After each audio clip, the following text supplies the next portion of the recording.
Hello students, welcome back. Today in this video we have to start new chapter of our chemistry 12 chemistry syllabus, that is solid state.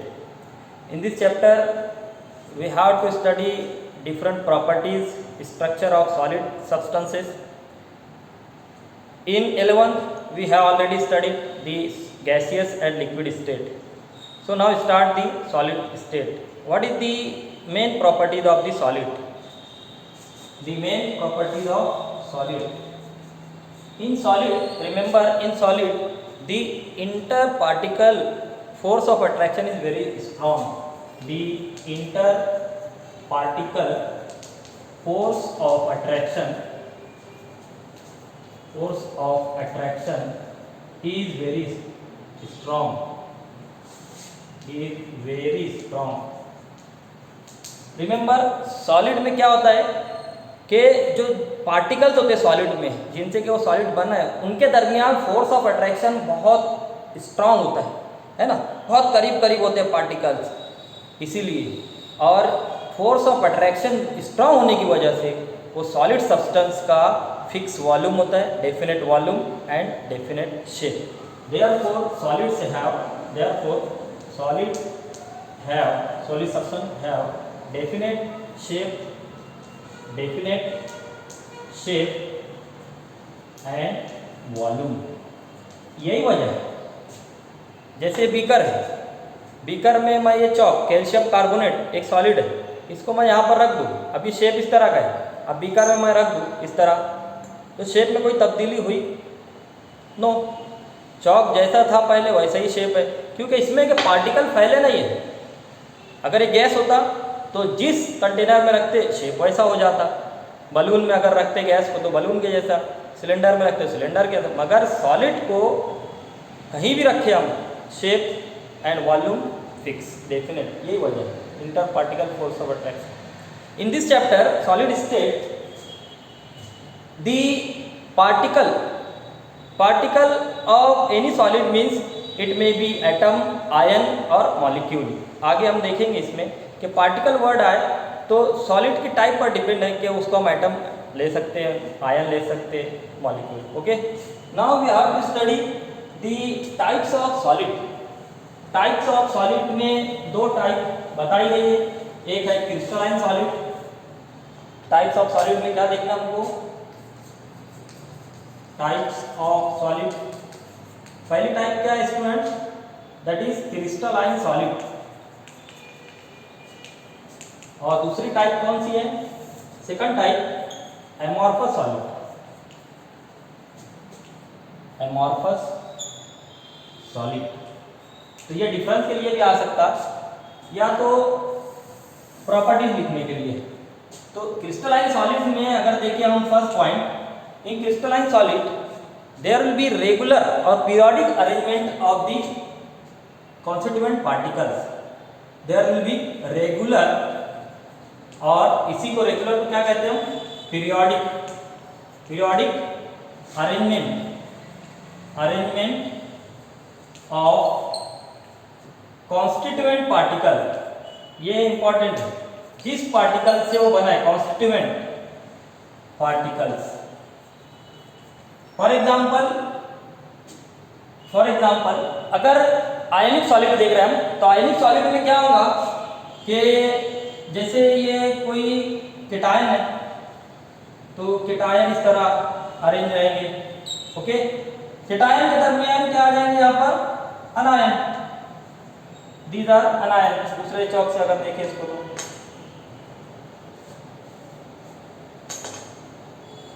तो ये जो dark circle है इसको हम अनायन consider करेंगे, cation अनायन cation. इस तरह ये लॉन्ग रेंज में जो अरेंजमेंट होती है वो कैसी होती है? रेगुलर और पीरियोडिक। ओके, इसी के नीचे अगर हम यहाँ पर अब केटायन बनाते इस तरह, तो यहाँ पर क्या आ जाएगा? अनायन, क्योंकि दोनों के दरमियान फोर्स ऑफ अट्रैक्शन है। ओके, फिर से उसी तरह का अरेंजमेंट यहाँ पर,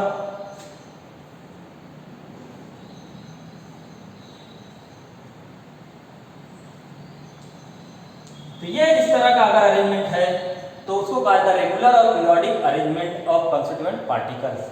सेकंड अगर प्रॉपर्टी देखें क्रिस्टलाइन सॉलिड की, तो crystalline solids have sharp melting point, they have sharp melting point. Sharp का मतलब है स्टूडेंट फिक्स, अगर 120 डिग्री सी पर ये सॉलिड मेल्ट हो रहा है तो टोटल सॉलिड 120 डिग्री सी पर मेल्ट हो जाता है, इसको कहता है शार्प, एक ही टेम्परेचर पर मेल्ट होना, शार्प मेल्टिंग पॉइंट। और तीसरी जो प्रॉपर्टी है वो है कि crystalline solids have they are anisotropic, they are anisotropic. ये प्रॉपर्टी का नाम याद रखना है, अनआइसोट्रॉपिक इन नेचर और in nature. Anisotropic means if we measure the physical property, that is refractive index or thermal और electrical conductivity,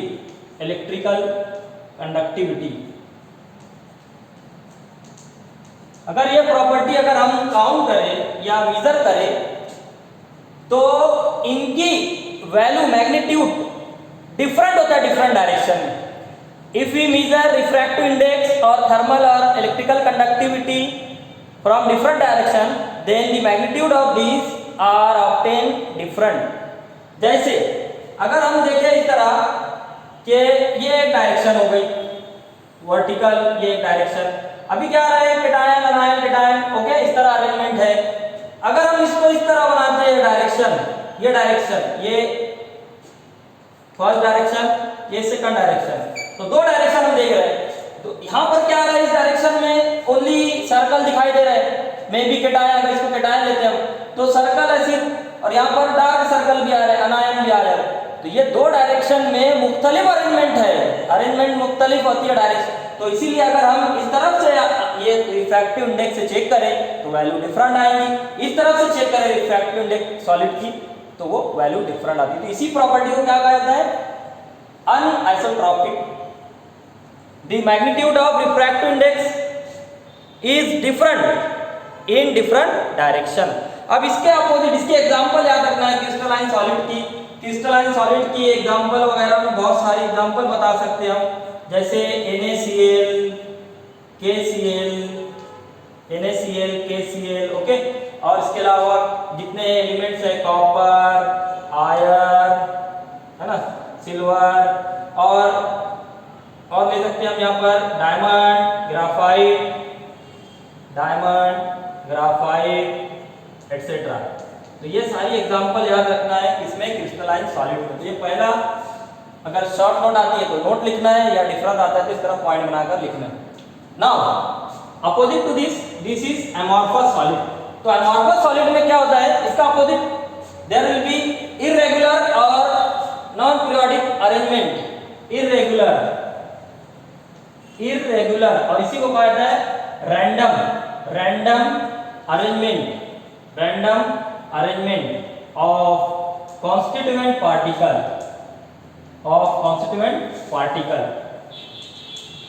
अमॉर्फस सॉलिड में जो पार्टिकल है, जिससे कि वो पार्टिकल से बना हुआ है वो सॉलिड, अमॉर्फस सॉलिड, उसका अरेंजमेंट कैसा होता है, इर्रेगुलर, और इट इज कॉल्ड एज, क्या कहेंगे इसको कहेंगे हम रैंडम।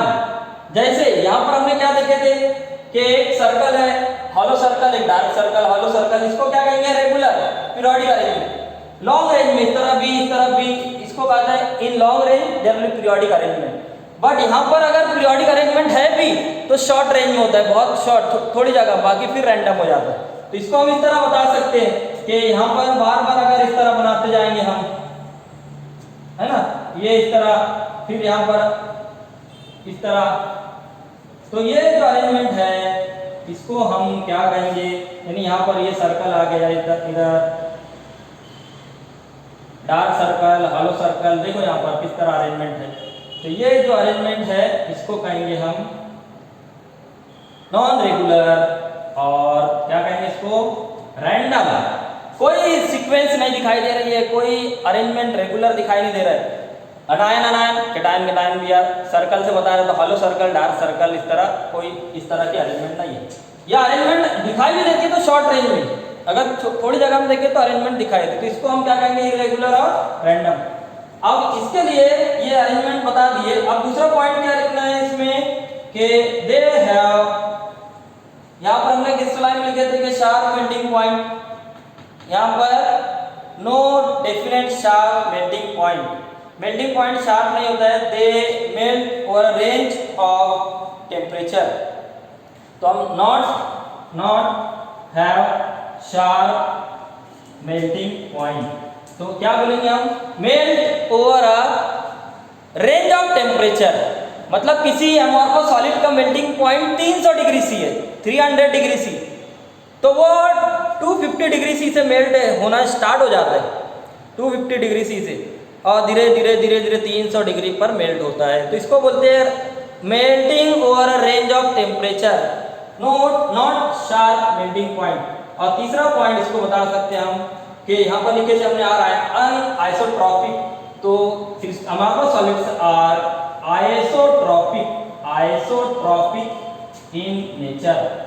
अब ये समझ लेना जरा, अनआइसोट्रॉपिक का मतलब होता है कि मैग्नीट्यूड ऑफ रिफ्रैक्टिव इंडेक्स और other property are different in different direction, मगर आइसोट्रॉपिक का मतलब होता है कि मैग्नीट्यूड ऑफ रिफ्रैक्टिव इंडेक्स और थर्मल और electrical conductivity are same, magnitude same in different direction, magnitude same in different direction, magnitude same होता है।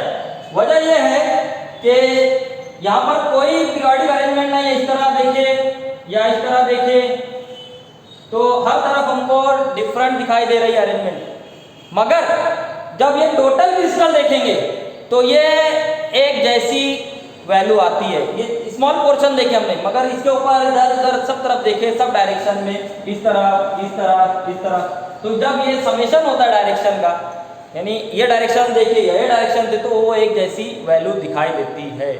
इसको इस तरह समझ सकते हैं हम, ये अमोर्फस में जो इरेगुलर अरेंजमेंट है कि स्टूडेंट्स स्कूल में जब आते हैं प्रेयर में तो इस तरह की अरेंजमेंट होती है, बॉयज एक कतार में होते हैं, एक लाइन में, गर्ल्स एक लाइन में, तो रेगुलर अरेंजमेंट। और जब स्कूल की छुट्टी होती है तो यहाँ पर क्या होगा, यहाँ पर मिक्सिंग, सब मिक्स होते स्टूडेंट, कोई कतार में नहीं होता, तो ये इस तरह की अरेंजमेंट।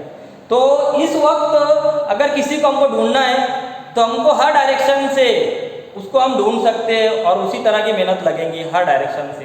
तो ये यहाँ पर बता दें रेगुलर और रैंडम अरेंजमेंट में। इसके एग्जाम्पल याद रखना है, एमोर्फस की एग्जाम्पल, एमोर्फस में जो बेस्ट एग्जाम्पल है ग्लास, कांच जिसको बोलते हैं हम, ग्लास, प्लास्टिक, रबर, तार एक्सेट्रा, ये कुछ एग्जाम्पल है। तो ये पहला टॉपिक था इस चैप्टर का, सॉलिड स्टेट का, difference between crystalline solid and amorphous solid.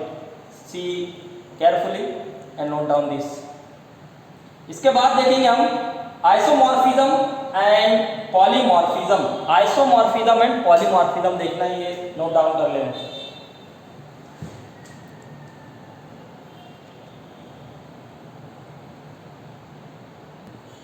Now students see isomorphism and polymorphism.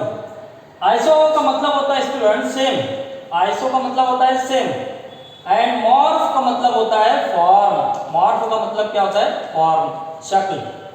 तो आइसोमॉर्फिज्म में क्या होता है, the phenomena in which different solid have same form, same type of crystal, two और more substances have same crystal structure, same crystal structure means same form, it is called as isomorphism and that form is called isomorph, है ना, दो substance को हम isomorph कहेंगे।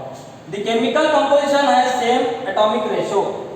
In isomorphism two substances having chemical composition have same atomic ratio. Example के तौर पर देखो NaF और MgO, सोडियम क्लोराइड और मैग्नीशियम ऑक्साइड का रेशो, एक मैग्नीशियम है एक ऑक्सीजन है, एक सोडियम है एक फ्लोराइड है, तो इसीलिए रेशो क्या है 1:1, दोनों के एक एक atom.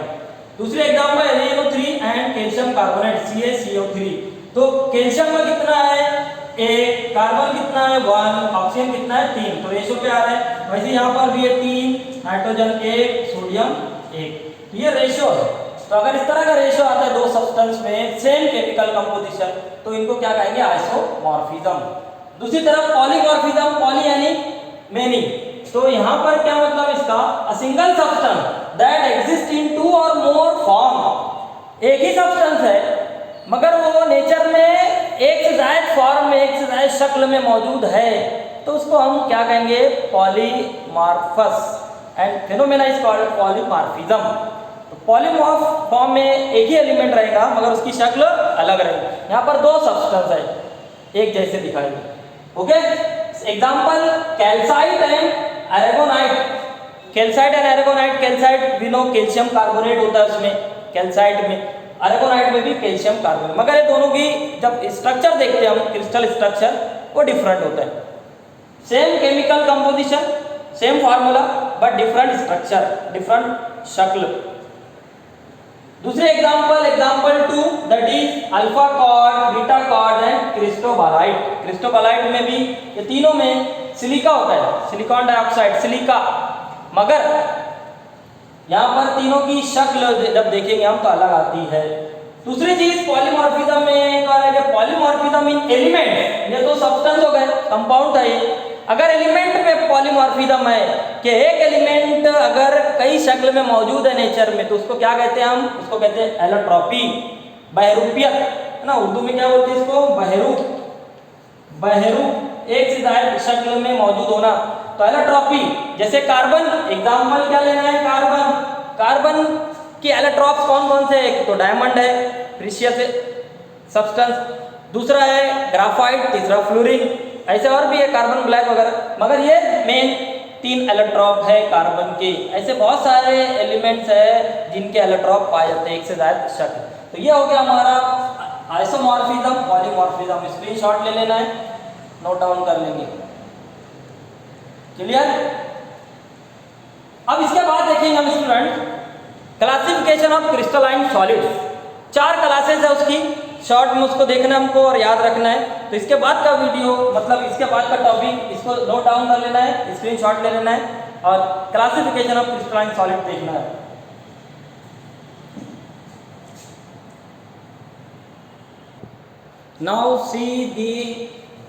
Now these are the classification of crystalline solids.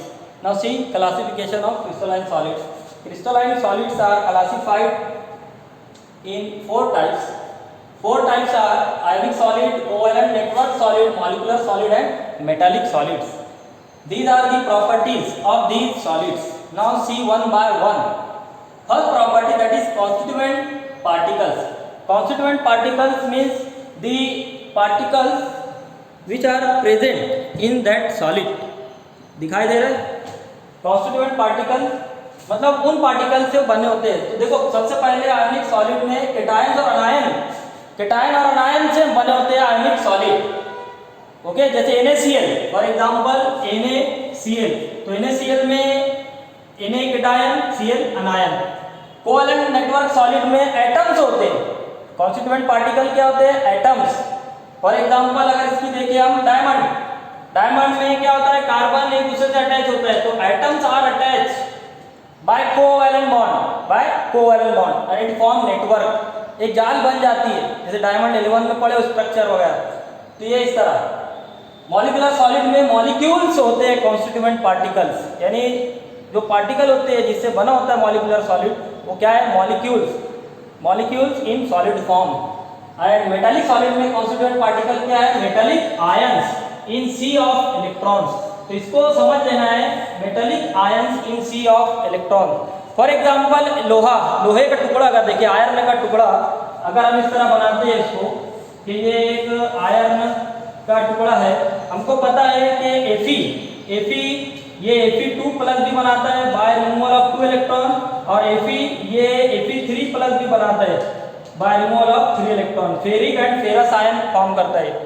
तो फॉर एग्जांपल अगर ये बना रहा है इस तरह Fe2+, तो यहाँ पर क्या बचेगा, आयरन में Fe2+, यहाँ पर Fe2+, यानी इस तरह ये आयरन में Fe2+, आयंस मौजूद होंगे।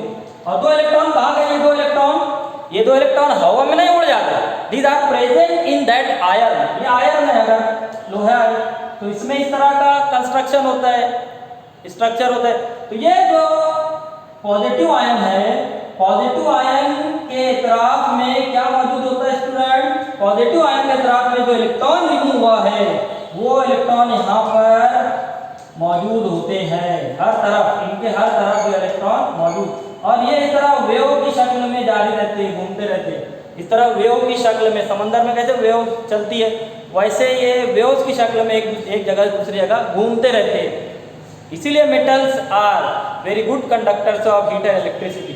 तो ये इस तरह का अरेंजमेंट होता है। इसी को कहा जाता है metallic ions, means Fe2+ ion, metallic ion in sea of electron. मतलब इलेक्ट्रॉन जो घूमते हैं वो क्या बना लेते हैं? एक सी, समंदर बना लेते हैं, लहर के ऐसे घूमते रहते हैं। Okay, understood? I hope you can understood. Okay, now C inter particle force. Inter particle force मतलब जो बॉन्डिंग है वो किस तरह की है? तो आयनिक सॉलिड में इलेक्ट्रोस्टैटिक बॉन्डिंग होती है। इलेक्ट्रोस्टैटिक फोर्स ऑफ अट्रैक्शन किसको कहा जाता है? पॉजिटिव आयन और निगेटिव आयन के दरमियान जो बॉन्डिंग होती है, पॉजिटिव और निगेटिव के दरमियान, इसको कहा जाता है electrostatic force of attraction. Covalent network solid में क्या होता है? कौन सी टाइप की इंटर पार्टिकल फोर्स है? Covalent bonds. कोवैलेंट बॉन्ड की डेफिनेशन पता है आप लोगों को कि the bond form by sharing pair of electron. यहाँ पर इलेक्ट्रॉन का लेन देन नहीं होता, शेयरिंग करते हैं दो एटम्स। ओके, तो यहाँ पर बाय कोवैलेंट बॉन्ड।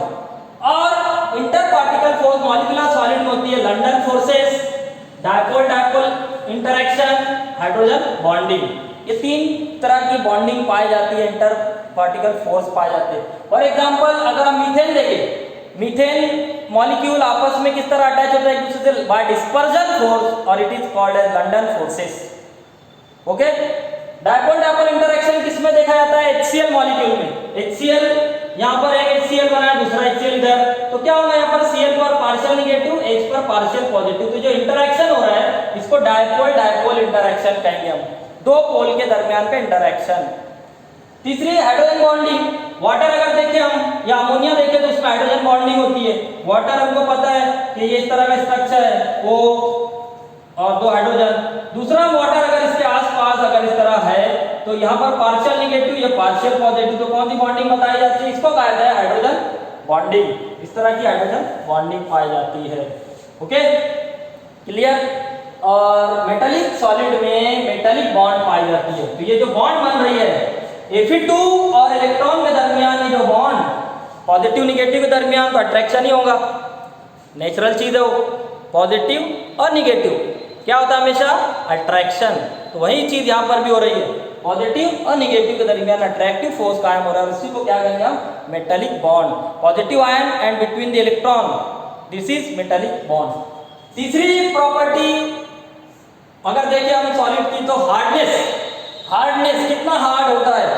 तो सबसे ज्यादा हार्डनेस यहाँ पर देखो, आयनिक सॉलिड हाई हार्डनेस, बहुत हार्ड होते हैं। कोवैलेंट सॉलिड ये भी हाई होते हैं, है ना? हार्डनेस कैसी होती है इनकी? Sorry, hard and brittle.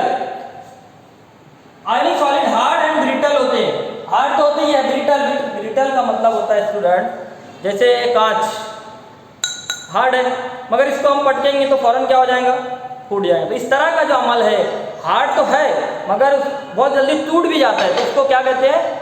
Brittle. सख्त है मगर टूट भी जाता है। Very hard, covalent network solid कैसे होता है? Very hard. इसकी वेरी हार्ड मतलब यहाँ पर देखो एक एग्जांपल याद रखना है, डायमंड। डायमंड ये माना जाता है कि नेचर में सबसे ज्यादा सख्त सब्सटेंस है डायमंड, हीरा जिसको कहते हैं। उससे कांच वगैरह को भी, ग्लास, ये कांच वगैरह को भी काटा जाता है। तो diamond is one of the hardest substance present on the earth. Very hard है ना। मॉलिक्यूलर सॉलिड कैसे होते हैं? सॉफ्ट होते हैं, नर्म होते हैं। नर्म, इसमें एग्जांपल अगर देखें हम मॉलिक्यूलर सॉलिड में बहुत सारी है कि मॉलिक्यूल्स को सॉलिड बना रहे हैं तो आपस में बॉन्ड जो होती है इतनी स्ट्रांग नहीं होती, इसीलिए कैसे होंगे? नर्म। मेटालिक सॉलिड ये कैसे होंगे? Variable, from soft to very hard. Variable यानी मुख्तलिफ होंगे। कुछ मेटालिक सॉलिड सॉफ्ट भी होंगे, नर्म भी होंगे, और कुछ जो है हार्ड भी होते हैं। जैसे एक एग्जांपल के तौर पे देखिए, हमारे आसपास जो है, जैसे सॉलिड सोडियम अगर लेते हैं हम, सोडियम, जैसे ये सोडियम है तो इसको हम इस तरह चाकू से भी काट सकते हैं, इतना नरम होता है सोडियम। दूसरी एग्जांपल लोहा हमारे आसपास है, आयरन, तो उसको अगर ले तो हम चाकू से नहीं काट सकते उसको, और मशीन वगैरह से काटना होता है। तो सॉफ्ट से हार्ड ये रेंज होती है। Melting point of these crystalline solid, melting point of ionic solid is very high, melting point of covalent network solid is high, melting point of molecular solid is low, melting point of metallic solid is wide range, they have wide range, कुछ की कम भी है, बहुत कम, कुछ की ज्यादा भी, तो इसको कहेंगे wide range. Okay, clear. Now next, thermal and electrical conductivity. Fifth property है थर्मल एंड इलेक्ट्रिकल कंडक्टिविटी। तो आयनिक सॉलिड का थर्मल और इलेक्ट्रिकल कंडक्टिविटी कैसा है? गुड है, मगर इसमें इन मेल्ट कंडीशन, जैसे NaCl ले रहे हैं, सोडियम क्लोराइड ले लिए और इस तरह सोडियम क्लोराइड रख दिए बीकर में और इसमें 2 इलेक्ट्रोड डिप कर दिए, तो कोई इलेक्ट्रिसिटी इवॉल्व नहीं होती, यानी पास नहीं होती, इलेक्ट्रॉन फ्लो नहीं होते। मगर इसी NaCl को अगर हम मेल्ट कर लेते हैं, फॉर एग्जांपल ये NaCl है और मोल्टेड कंडीशन में ले लेते हैं, अब क्या होगा, Na+ और Cl- थोड़ा आज़ाद हो जाएंगे मेल्ट कंडीशन में। अब जो है ये मूवेबल है आयंस, तो आयन की वजह से इलेक्ट्रिसिटी फ्लो होती है बीकर में और ऊपर वायर की वजह से। तो इस तरह अगर मेल्ट कंडीशन में है, मेल्ट कंडीशन में है, तो ये कैसे है? Good conductor of heat and electricity, melt condition में और in solution, aqueous solution condition में। ये 2 कंडीशन याद रखें। कोवेलेंट सॉलिड अगर देखिए हम, थर्मल इलेक्ट्रिकल कंडक्टिविटी पुअर है, मगर graphite is good conductor of electricity. Graphite में क्या होता है? फ्री इलेक्ट्रॉन होता है। स्ट्रक्चर देखिए L1 में कि ग्रेफाइट में फ्री इलेक्ट्रॉन होता है, उसी की वजह से इलेक्ट्रिसिटी कंडक्ट होती है। Diamond good conductor of heat कहलाता है, diamond good conductor of heat, तो एक्सेप्शनल है ये। ज्यादातर covalent network solid poor conductors होते हैं, मगर ये कुछ एक्सेप्शन है, ग्रेफाइट, दूसरा डायमंड। ओके, मॉलिक्यूलर सॉलिड कैसे होते हैं? थर्मल इलेक्ट्रिकल कंडक्टिविटी के बारे में, these are poor conductors of heat and electricity. Thermal electrical conductivity of metallic solid ये कैसी होती है? गुड होती है। वजह, क्योंकि इलेक्ट्रॉन आजाद होते हैं, ये स्ट्रक्चर बना है यहाँ पर, इलेक्ट्रॉन आजाद होते हैं, उसकी वजह से इलेक्ट्रिसिटी फ्लो होती है। ओके, और यहाँ पर इसमें हीट भी आसानी से कंडक्ट होती है, हीट एंड इलेक्ट्रिसिटी का गुड कंडक्टर है मेटालिक सॉलिड। एग्जांपल देखेंगे, लास्ट पॉइंट एग्जांपल्स, तो आयनिक सॉलिड के कुछ एग्जांपल है NaCl, KCl, calcium chloride, calcium sulphate, sorry potassium sulphate वगैरह, है ना, ये सारे एग्जांपल किसमें आए थे? आयनिक सॉलिड। कोवेलेंट नेटवर्क सॉलिड में डायमंड ले सकते हैं हम, ग्राफाइट है, क्वार्ट्ज है, फॉर्मल SiO2, बोरॉन नाइट्राइड वगैरह कोवेलेंट नेटवर्क सॉलिड। नेटवर्क का क्यों कहा जा रहा है? नेटवर्क हमने देखे कि डायमंड में इस तरह की 4 बॉन्ड होती है, फिर ये कार्बन 4 कार्बन से अटैच होता है, तो ये जो नेटवर्क बन रहा है बॉन्डिंग की वजह से, इसी को नेटवर्क कहा जाता है। ओके, तो ये यहाँ पर diamond, graphite, quartz, boron nitride वगैरह कोवेलेंट नेटवर्क। मॉलिक्यूलर सॉलिड की एग्जांपल, ये सारी चीजें अगर देखें हम रूम टेम्परेचर पर, तो ये कैसे होते हैं? गैस, मगर इसको गैस को अगर कंप्रेस करें हम, तो वो लिक्विड को और कंप्रेस कूल किए तो किसमें आ जाएगा? ये सॉलिड में। In solid state these are examples of molecular solid.